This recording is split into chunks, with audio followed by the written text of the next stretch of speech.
हाँ जी दोस्तों, next section हमारे पास आता है सेक्शन नंबर 108 जो कि बात करता है वोटिंग थ्रू इलेक्ट्रॉनिक मीन्स। मतलब क्या हुआ कि वोट करवाया जाएगा और कैसे किया जाएगा, किसी भी इलेक्ट्रॉनिक मीन्स के जरिए, इलेक्ट्रॉनिक मोड, इलेक्ट्रॉनिक माध्यम के जरिए। ठीक है, तो अब कंपनी कौन कौन सी ऐसी है जिनको ये करवाना है, तो उसकी कुछ क्लासेस ऑफ कंपनी है। तो एक तो सिंपल सी बात समझ में आती है क्या कि ये इलेक्ट्रॉनिक मीन क्या पुराने जमाने की कंपनीज वगैरह करवाती होंगी, तो ऑब्वियसली नहीं। ये एक नया तरीका है, नया मोड है वोटिंग कराने का, जो कि हमारे कंपनीज एक्ट 2013 ने ही इंट्रोड्यूस किया था। मतलब इस एक्ट से पहले कि अगर पुराने एक्ट के अंदर अगर बात करें कि वोटिंग कैसे हुआ करती थी, तो उसके अंदर इलेक्ट्रॉनिक मीन्स का हमारा कोई कॉन्सेप्ट नहीं हुआ करता था। ये जो कॉन्सेप्ट आया, ये आया हमारे कंपनीज एक्ट 2013 के अंदर ही। इसके ऊपर रूल है हमारा रूल नंबर 20, जो कि companies management and administration rule 2014 का है, जो कि इसके बारे में एक डिटेल्ड प्रोसीजर बताता है कि क्या क्या चीजें हैं जो कि आपको फॉलो करनी होगी। ऑब्वियसली बात है, जो डिटेल प्रोसेस होता है कि वोटिंग कैसे कंडक्ट करवाई जाएगी, वो हमारे रूल्स के अंदर ही मेंशन होता है।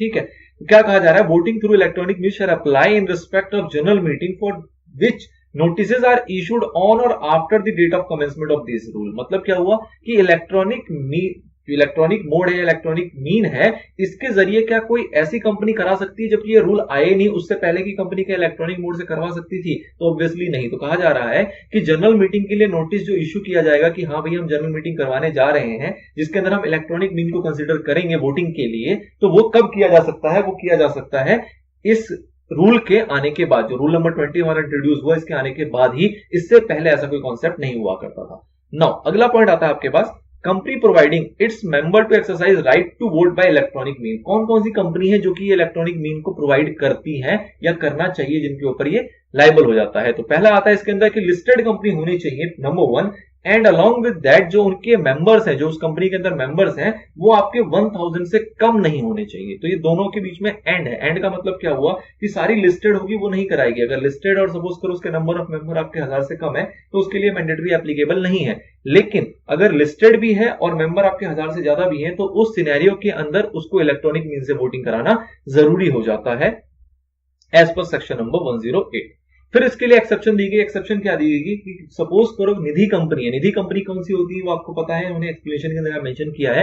निधि कंपनी का मतलब वो होता है वो कंपनी जो कि सेंट्रल गवर्नमेंट के रेगुलेशन के अकॉर्डिंग क्रिएट की जाती है, जिसका की काम होता है कि सेविंग को प्रमोट करना और मेंबर्स से कुछ फंड एक्यूमुलेट करना और उसका बेनिफिट उसी निधि कंपनी के मेंबर्स को पहुंचाना। इस तरीके से कुछ काम करती है निधि कंपनी, जिसके बारे में हमने डिस्कस पहले किया हुआ है। तो निधि कंपनी के ऊपर इलेक्ट्रॉनिक मीन से वोटिंग कराने का जो सेक्शन है वो एप्लीकेबल नहीं होता। उसके अलावा कोई भी एंटरप्राइज या इंस्टीट्यूशनल इन्वेस्टर है जो कि चैप्टर एक्स बी या एक्स सी के अंदर कवर होता है, किसके?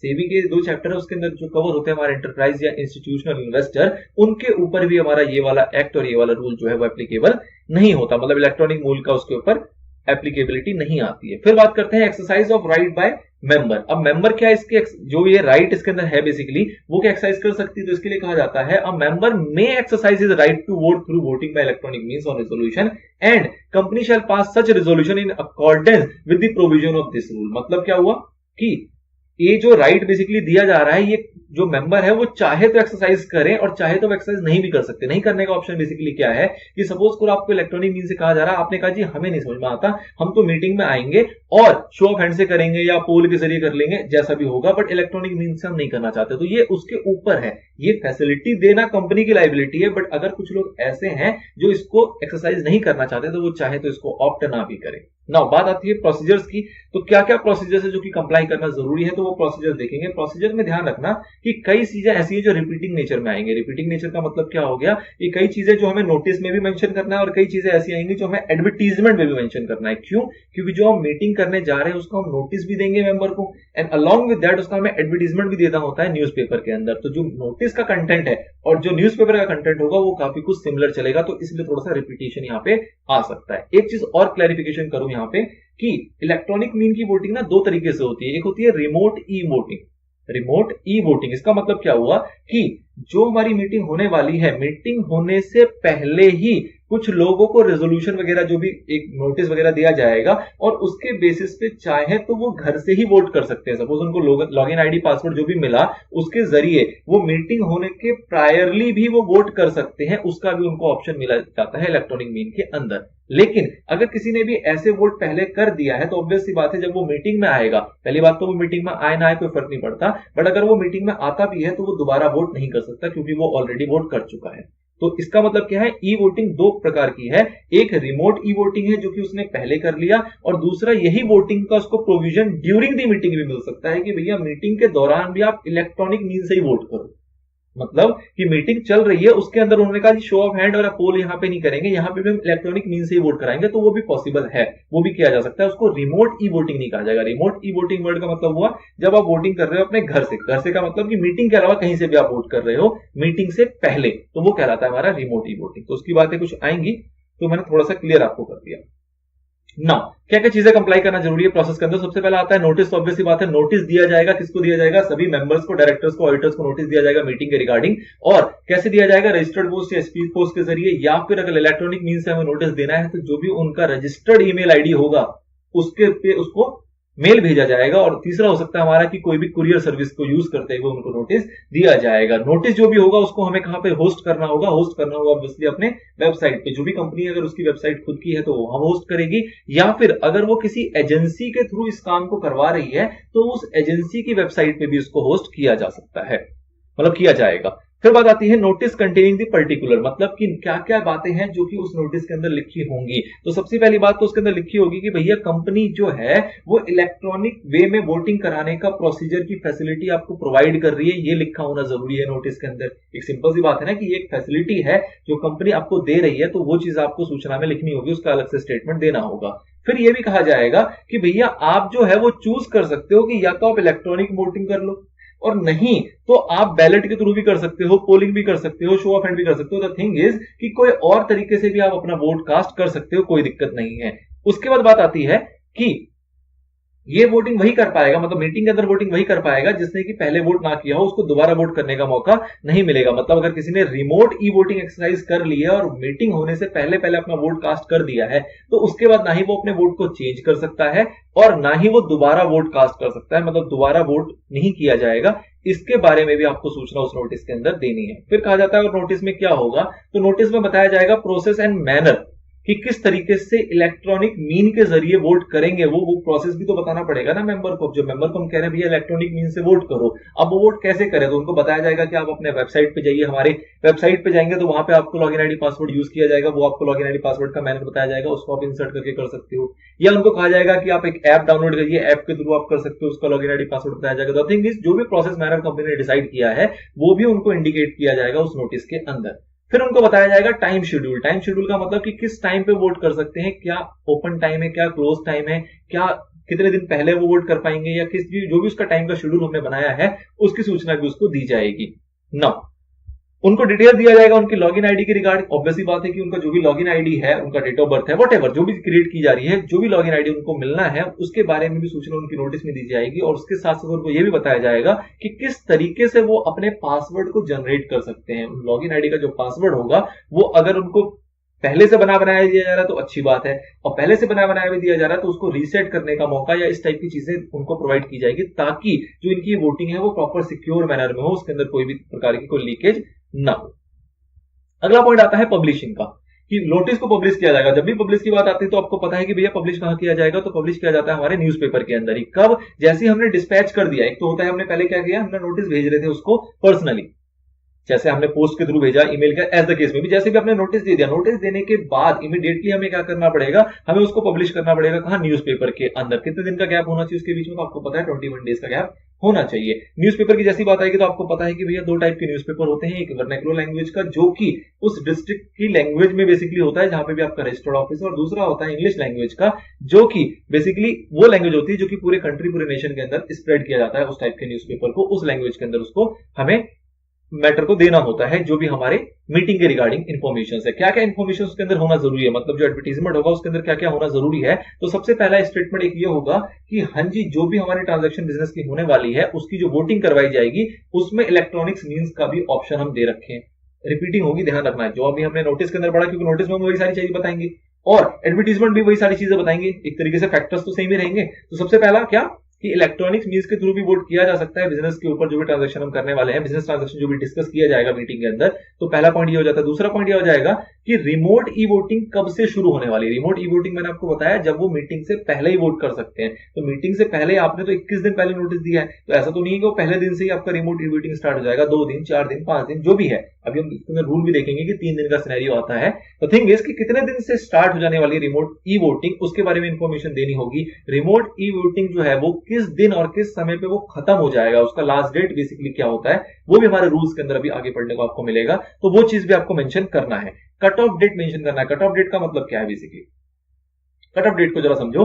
कट ऑफ डेट का यहाँ पे मतलब क्या है कि जैसे कि कुछ मेंबर्स ऐसे होते हैं जिनकी की रजिस्टर में एंट्री नहीं हुई अभी हमारी, या कुछ ऐसे बेनिफिशियल ऑनर हैं जिसकी अभी रजिस्टर में एंट्री नहीं हुई है, उनको ऑनरशिप की जो इंफॉर्मेशन है वो कंपनी तक अभी तक नहीं आई, तो उस केस में हमें एक कट ऑफ डेट देनी होती है कि इस डेट तक जिन जिन मेंबर्स की एंट्री हो गई है मेंबर में, रजिस्टर ऑफ मेंबर के अंदर उसकी एंट्री हो गई है, वो लोग इंटाइटल्ड हैं वोट करने के लिए, बाकी लोग इंटाइटल्ड नहीं है, वो अगले मीटिंग में इंटाइटल हो जाएंगे। द थिंग इज कि एक कट ऑफ डेट देनी होगी, क्योंकि वो प्रोसेस जो रजिस्टर में एंट्री करने का है वो कंटिन्यूअस बेसिस पे चलता रहता है। अब वो जो चलता रहता है तो किसी डेट को तो हमें कट ऑफ डेट मानना पड़ेगा ना, कि इस दिन तक जो लोग हो चुके हैं बुक, जिनकी एंट्री हो गई है वो इंटाइटल्ड है, और जो रह गए हैं वो इंटाइटल्ड नहीं है। तो इस तरीके से कट ऑफ डेट भी आपको बतानी पड़ेगी, ताकि कुछ ऐसे लोग जो हैं जिन्होंने ट्रांसफर वगैरह ट्रांसमिशन वगैरह किया है तो वो अवेयर हो जाए कि हम इंटाइटल्ड हैं या नहीं है ना। मैनर बताना पड़ेगा कि किस तरीके से वोट किया जाएगा। जो भी डिस्पैच आपका हो जाएगा तो उसके बाद लॉगिन आईडी या उसका पासवर्ड किस तरीके से जनरेट किया जाएगा, किस तरीके से वो मेंबर्स को हासिल होगा, उसके बारे में जो भी आपकी जानकारी है, जो भी उनके लिए पहुंचानी जरूरी है, उस सारे प्रोसेस को भी आप एडवर्टीजमेंट के अंदर डिस्क्लोज करोगे। फिर आपको स्टेटमेंट देना है। स्टेटमेंट क्या देना है कि जो रिमोट ई वोटिंग होगी वो जो भी आपको डेट बताई गई है, जो भी टाइम बताया गया, उसके बियॉन्ड जाके आप नहीं कर सकते। जो भी वोट का मैनर होगा, जो भी मेंबर प्रेजेंट होंगे मीटिंग के अंदर, वो किस मैनर से वोट करेंगे उसके बारे में भी सूचना आपको देनी होगी। मेंबर जो है वो पार्टिसिपेट नहीं कर सकते। अगर सपोज किसी ने रिमोट ई वोटिंग को अप्लाई कर लिया, उसके अकॉर्डिंग वोट कर दिया है, तो ऑब्वियस सी बात है जब वो मीटिंग में आएंगे तो मीटिंग में वो पार्टिसिपेट तो कर ले, उसमें कोई दिक्कत नहीं है, लेकिन वो मीटिंग में दोबारा वोट नहीं कर पाएंगे। तो सेम रिपीटेड पॉइंट है, बट ये चीज भी आपको एडवर्टीजमेंट में देनी होगी। फिर कट ऑफ डेट वाली बात थी, वो चीज के बारे में भी बताया जाएगा। वो मैंने आपको बता दिया कि कट ऑफ डेट का मतलब क्या है, कि जो उसकी एंट्री की गई है उसकी कट ऑफ डेट क्या है, और वो वोट करने की फैसिलिटी को अवेल कर सकते हैं या नहीं कर सकते, रिमोट ई वोटिंग को वो अवेल कर सकते हैं या नहीं कर सकते, तो वो बेसिकली कट ऑफ डेट से डिसाइड हो जाता है। फिर बात करते हैं वेबसाइट की, तो वेबसाइट के अंदर भी इसको डिस्क्लोज किया जाएगा, और साथ ही में या तो कंपनी की वेबसाइट होगी तो उसके अंदर, और नहीं तो उस एडवर्टीजमेंट के बारे में जो एजेंसी है उस एजेंसी की वेबसाइट के ऊपर इसको पब्लिश किया जाएगा। फिर एक बहुत इंपॉर्टेंट चीज आती है, जैसा कि आपने देखा होगा कि कभी भी कुछ इलेक्ट्रॉनिक सिनेरियो होगा तो ऑब्वियसली बात है वहां पे ग्रीवेंसेस आएंगे। मतलब कई लोगों को चीजों को अप्लाई करने में, सपोज लॉगिन आईडी जनरेट करना है, उसके अंदर कुछ एरर आ रहा है, पासवर्ड जनरेट करना है, कुछ एरर आ रहा है, या और कुछ क्वेरीज आ रही हैं, तो कंपनी को एक रिस्पॉन्सिबल पर्सन भी इसमें बनाना पड़ेगा जो कि इस टाइप की ग्रीवेंसेस को डील करेगा। जितने भी मेंबर हैं उनकी जो भी क्वेरी होगी इस रिगार्ड में कि किस तरीके से वोट करें, कुछ चीजें समझ नहीं आ रही है, जो भी कुछ, एक फिर कह लो कि आप हेल्पलाइन सेंटर उनको क्रिएट करना पड़ेगा, और जो भी ये पर्सन है उस पर्सन का नेम क्या है, डेजिग्नेशन क्या है, एड्रेस क्या है, ईमेल आईडी क्या है, फोन नंबर क्या है, ये सारी चीजें भी आपको देनी पड़ेगी, ताकि मेंबर इसको पहुंच के, इस तक पहुंच के अपनी सारी क्वेरीज को सॉल्व कर सके, अपने ग्रीवेंसेस को सॉल्व कर सके। नाउ फिर कहा जा रहा है provided that the public notice shall be placed on the website of the company if any and of the agency. मतलब जो ये पब्लिक नोटिस दिया गया है, एडवर्टीजमेंट वाला जो पब्लिक नोटिस है, इसको वेबसाइट, कंपनी की वेबसाइट पे भी पब्लिश किया जाएगा, या फिर जो भी एजेंसी की वेबसाइट है उसके अंदर भी पब्लिश किया जाएगा। फिर बात आती है time of opening of e voting. अब ई वोटिंग कब ओपन किया जा सकता है? अभी आपने ऊपर देखा क्या कि कब कमेंसमेंट हो जाएगी उसको आपको लिखना है, ये तो हो गया। बाकी इन्होंने बता दिया क्या कि भैया लॉ क्या कहता है कि आपको कब कमेंस कर देना है। तो कह रहा है कि आपको जो आपकी मीटिंग होने वाली है उससे 3 दिन पहले से पहले नहीं होना चाहिए। मतलब क्या है, not less than 3 days. Not less than 3 days का मतलब क्या हुआ कि सपोज करो 10 तारीख को आपकी मीटिंग होने वाली है, तो 9 तारीख की शाम को 5 बजे तक ही लोग रिमोट ई वोटिंग कर सकते हैं। पहला पॉइंट, अगर 10 तारीख को आपकी जनरल मीटिंग है तो उससे एक दिन पहले चले गए 9 तारीख, और 9 तारीख को शाम के 5 बजे तक ही लोग ई वोटिंग कर सकते हैं। अब 9 तारीख को अगर आप पीछे करोगे तो एक 9 तारीख लोगों ने वोट किया, एक 8 तारीख वोट दिया, एक 7 तारीख वोट दिया, कम से कम ये 3 दिन तो आपको देना ही है। आप चाहो तो 4 दिन दे दो, चाहो तो 5 दिन दे दो, चाहो तो 6 दिन दे दो, वो आपकी श्रद्धा है। बट आपको ये लॉ कहता है क्या कि एज पर रूल आपको कम से कम 3 दिन जो है वो रिमोट ई वोटिंग के लिए अपने जो सर्वर को है उसको ऑन करके रखना है, और ये क्लोज हो जाना चाहिए जिस दिन मीटिंग होने वाली है उससे जस्ट प्रीसीडिंग डे के शाम के 5 बजे तक। ठीक है जी, तो ये आपको मिनिमम रिक्वायरमेंट बता दिया। बाकी आपकी एग्जैक्ट डेट क्या होगी, कब से रिमोट ई वोटिंग स्टार्ट होने वाली है, वो चीज आपको पहले डिफाइन करना पड़ेगा, क्योंकि उसको मेंशन आपको पब्लिक एडवर्टीजमेंट में भी करना है, अलॉन्ग विद दैट नोटिस में भी करना होता है। फिर बात आती है option for remote e voting. क्या कह रहा है ऑप्शन फॉर रिमोट वोटिंग का मतलब क्या हुआ कि जो भी लोग हैं रिमोट ई वोटिंग को अगर वो अवेल करना चाहे तो वो ऑब्वियसली बात है अवेल कर सकते हैं, जो भी हमारे मेंबर्स होंगे वो उसको ऑप्ट कर सकते हैं। फिर ऑप्ट के अंदर वही scenario same to same repeat का आएगा कि जिन्होंने भी रिमोट ई वोटिंग को ऑप्ट कर लिया, मतलब उन्होंने वोट पहले दे दिया, पहले देने का मतलब कि मीटिंग के प्रायर उन्होंने वोट डाल दिया अपना जो भी डालना था, तो उसके बाद वो ना ही अपने वोट को चेंज कर सकते हैं और ऑब्वियसली ना ही दोबारा वोट कर सकते हैं। लेकिन ये ऑब्वियस है कि वो मीटिंग के अंदर पार्टिसिपेट कर सकते हैं, मतलब उनको आने में कोई दिक्कत नहीं है, उनको वहां से लौटाया नहीं जाएगा, लेकिन वो दोबारा वोट नहीं कर पाएंगे। फिर बात कह जाती है at the end of the remote e voting period the facility shall forthwith be blocked. मतलब क्या हुआ कि जो रिमोट ई वोटिंग है उसमें क्या कहा गया कि भैया 3 दिन मतलब पिछले दिन के 5 बजे तक की रिमोट ई वोटिंग होनी थी वो हो गया, तो उसके बाद ये जो फैसिलिटी है रिमोट ई वोटिंग की उसको क्या कर दिया जाएगा, बंद कर दिया जाएगा। सिंपल सी बात है कि भैया मीटिंग शुरू होने वाली है उससे एक दिन पहले की 5 बजे तक आपसे वोटिंग ले ली गई, उसके बाद उसको बंद कर दिया गया। तो क्या अब इलेक्ट्रॉनिक मीन्स से वोटिंग नहीं होगी? बिल्कुल हो सकती है, लेकिन वो रिमोट ई वोटिंग नहीं कहलाएगी, वो आपकी सिर्फ और सिर्फ ई वोटिंग कहलाएगी, मतलब इलेक्ट्रॉनिकली वोटिंग कहलाएगा, वो रिमोट ई वोटिंग नहीं कहलाएगा। तो अगर कंपनी चाहे तो ड्यूरिंग द जनरल मीटिंग, मतलब जनरल मीटिंग अब हो रही है जिस दिन, उस दिन मीटिंग के दौरान भी लोगों को मौका दे सकती है कि भैया आप इलेक्ट्रॉनिक तरीके से वोट डाल सकते हो, उसमें कोई दिक्कत नहीं है। ठीक है, मतलब एक मौका दे दिया गया कि जो लोग घर से डालना चाहिए घर से डाल सकते हैं, उसको रिमोट ई वोटिंग कहा जा रहा है। और उसके बाद कहा जा रहा है इलेक्ट्रॉनिक वोटिंग का मेथड जो है वो ड्यूरिंग द मीटिंग भी कंपनी चाहे तो ऑप्ट कर सकती है और प्रोवाइड कर सकती है इस फैसिलिटी को। ना ऑब्वियसली बात है, वोट कौन करेगा? जिसने की ई वोटिंग नहीं किया होगा उसी वही इस चीज को एक्सरसाइज करेगा, जिसने कर लिया होगा वो तो दोबारा कर नहीं सकता। फिर एक बहुत अच्छा पॉइंट आता है अपॉइंटमेंट ऑफ स्क्रूटनाइजर। स्क्रूटनाइजर का मतलब क्या हुआ? अब आपने देखा है कि जो मीटिंग है उसको सारी जो उसकी हरकतें हैं उसको मैनेज कौन करता है? मैनेज करता है चेयरमैन। अब चेयरमैन बेचारा अकेला क्या क्या करे? तो चेयरमैन के पास क्या एक राइट है कि चेयरमैन जो है वो बोर्ड ऑफ डायरेक्टर को कह सकता है और बोर्ड ऑफ डायरेक्टर जो है वो अपॉइंट कर सकता है। किसको अपॉइंट कर सकता है? हमारे एक या उससे ज्यादा भी, डिपेंड करेगा आपका क्या साइज ऑफ मेंबर है, कितने उसके अंदर वर्क है, क्या रिस्पॉन्सिबिलिटीज है। तो 1 और मोर स्क्रूटनाइजर को अपॉइंट किया जा सकता है for the purpose of electronic voting. ठीक है, इसको मैनेज करने के लिए, इस सारी चीजों को प्रॉपर्ली कंप्लाई करने के लिए स्क्रूटनाइजर को अपॉइंट किया जा सकता है। अब स्क्रूटनाइजर कौन हो सकता है? तो स्क्रूटनाइजर हो सकता है हमारा चार्टर्ड अकाउंटेंट या फिर cost accountant. Chartered accountant in practice, ध्यान रखना in practice. Cost accountant in practice हो सकता है, कंपनी सेक्रेटरी इन प्रैक्टिस हो सकते हैं, एडवोकेट्स हो सकते हैं, कोई और पर्सन भी हो सकता है जो कि एम्प्लॉयमेंट में नहीं है, नंबर 1।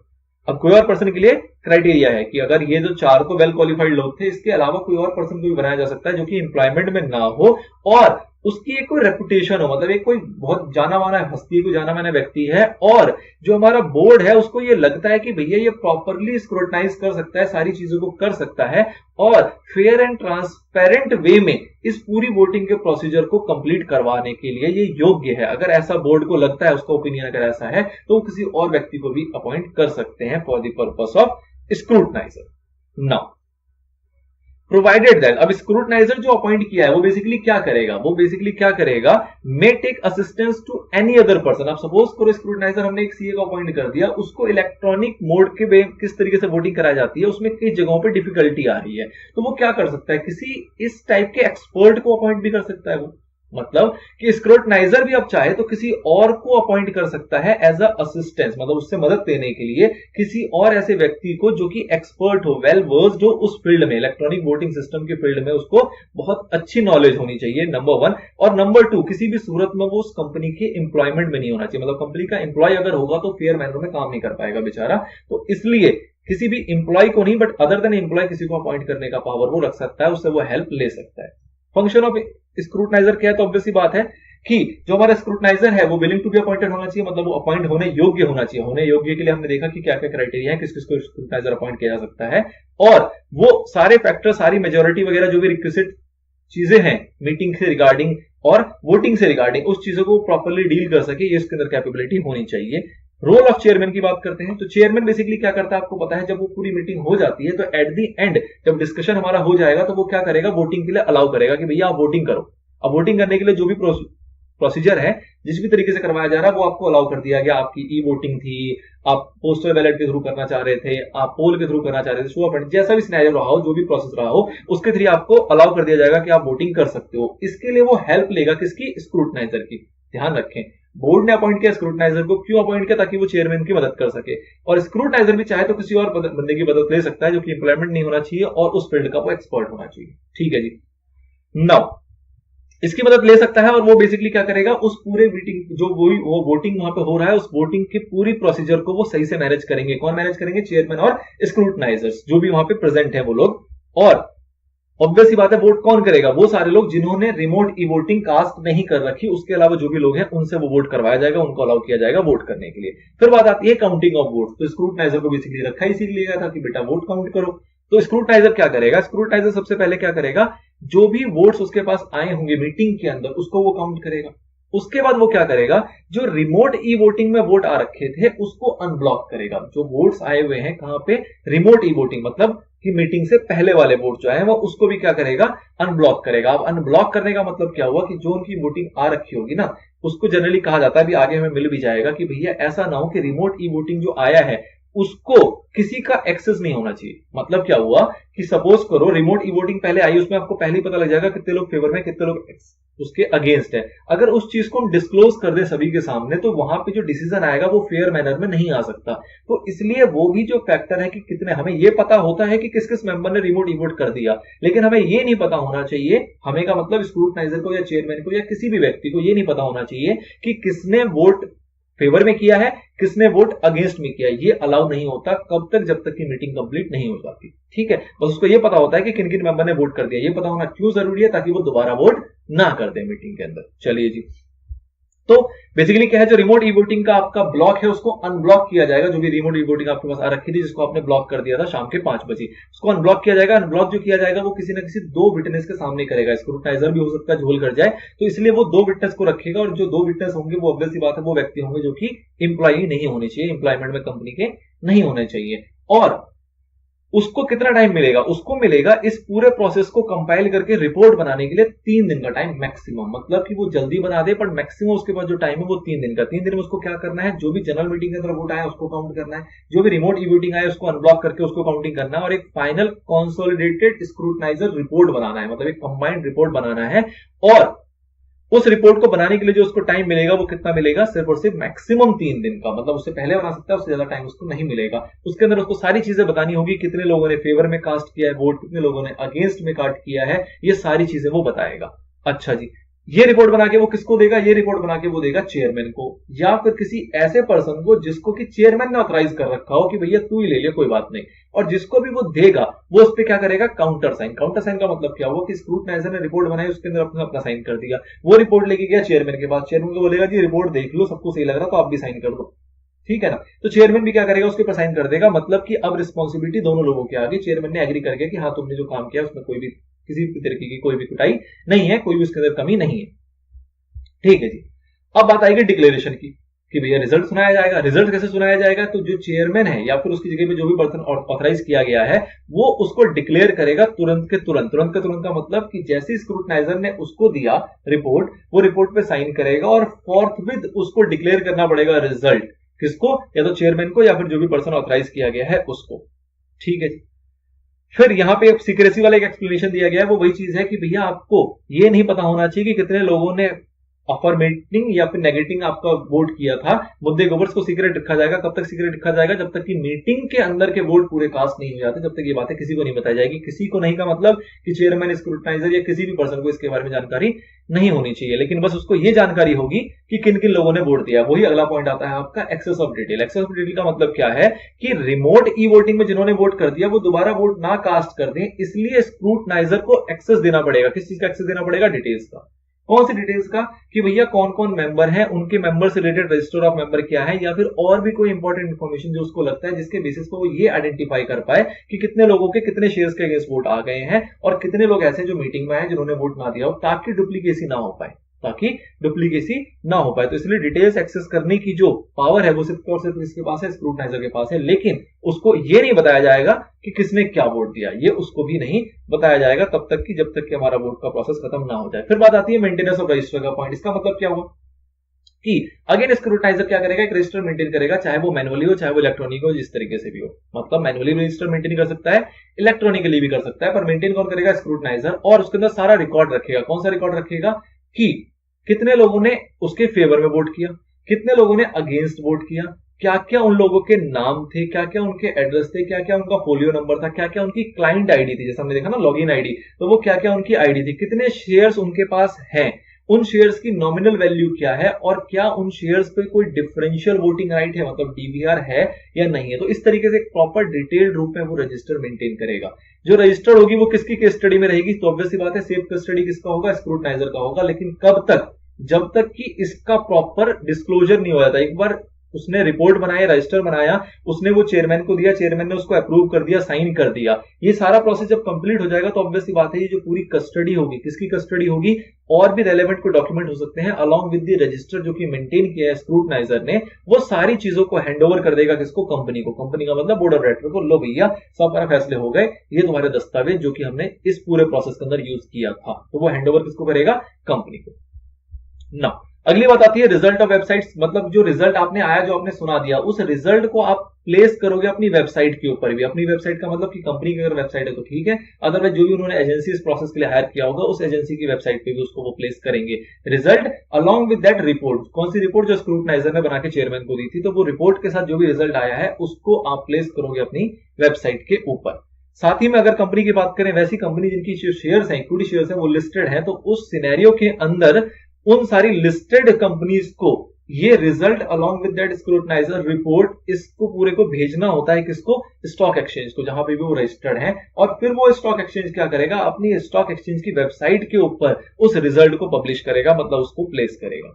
ठीक है, अगला आता है passing of date of resolution. Resolution date की पास कौन सी मानी जाएगी, तो ऑब्वियस सी बात है जिस दिन हमारी जनरल मीटिंग हुई है उस दिन की डेट को ही माना जाता है कि रेजोल्यूशन उस दिन हमारा पास हुआ है। ना रेजोल्यूशन पास होने का जो बेसिक क्राइटेरिया है वो वही चीज कह रहा है कि रिक्विजिट नंबर ऑफ वोट्स आपके होनी चाहिए। रिक्विजिट नंबर ऑफ वोट क्या होते हैं कि किसी भी मुद्दे पे अगर वो ऑर्डिनरी बिजनेस का मुद्दा है तो ऑर्डिनरी रेजोल्यूशन के अकॉर्डिंग वोट हमें मिले हों, और अगर वो स्पेशल बिजनेस का मुद्दा था तो स्पेशल रेजोल्यूशन के अकॉर्डिंग उसके अंदर वोट मिले हों। तो रिक्विजिट नंबर ऑफ वोट के बेस पे डिसाइड किया जाएगा कि रेजोल्यूशन पास हुआ है कि नहीं हुआ। अगर वो पास हुआ है तो ऑब्वियसली बात है पासिंग की डेट क्या होगी, वो डेट वही होगी जिस दिन हमारी जनरल मीटिंग हुई थी। Now resolution not to be withdrawn, obviously बात है एक रेजोल्यूशन जो हमारा प्रपोज किया गया है इलेक्ट्रॉनिक मीन के जरिए ही किया गया है, कोई बात नहीं, लेकिन अगर वो रेजोल्यूशन हमारा प्रपोज हो गया है तो उस केस में उसको विड्रॉ किसी भी सूरत में नहीं किया जा सकता। चलिए जी, तो ये थे आपके अच्छे खासे पॉइंट्स जो कि इलेक्ट्रॉनिक मीन के ऊपर था। जनरली एक प्रोसेस की तरह अगर आप इसको समझेंगे तो नो डाउट लेंदी था, बट यही है हमारा एक्ट, यही हमारे रूल, कुछ कर नहीं सकते। तो आपको होपफुली समझ में आए होंगे सारे फैक्टर, आप इसको एक आध बार रीड कर लेंगे ना तो आपको ये पूरे अच्छे से आपके दिमाग में बैठ जाएगा। चलिए जी, तो इसको रैप अप कर लेते हैं।